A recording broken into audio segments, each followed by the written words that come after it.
Hey there, I'm Tom Richardson. I handle inside sales engineering here at SICK Specialties.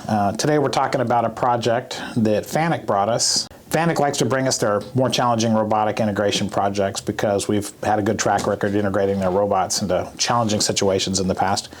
Today's project is no exception. The customer makes a wide variety of parts, fiberglass parts, and once they've set the fiberglass, they're looking for a way to cut holes. Very, very difficult manually. You have hundreds of molds to make and keep track of, dozen or so tools that they use to make their cuts. The operator has to wear a ton of PPE. You've got fiberglass in the air, loud noises, the same thing over and over and over again. So the customer wanted to know if this could be automated to help improve a lot of those challenges. We looked at the application, and the solution we came up with was a long-reach robot with enough capacity to wield a large tool and do all the cutting and grinding that they're looking for.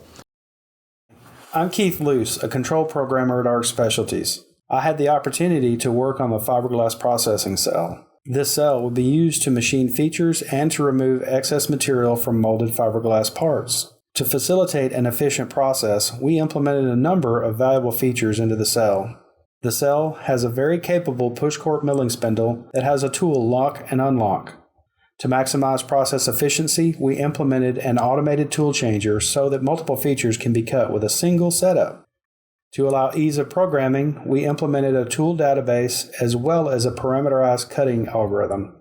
To allow simultaneous loading and unloading while the cell is running, we installed 2 rotary positioners to separate work areas.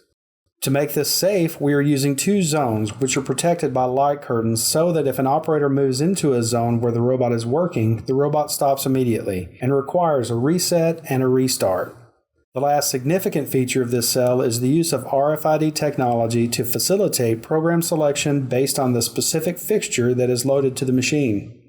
The combination of FANUC robot, PushCorp spindle, and the integration provided by SICK Specialties builds a valuable solution for this customer's problem. SICK Specialties thrives on problems. Send us yours.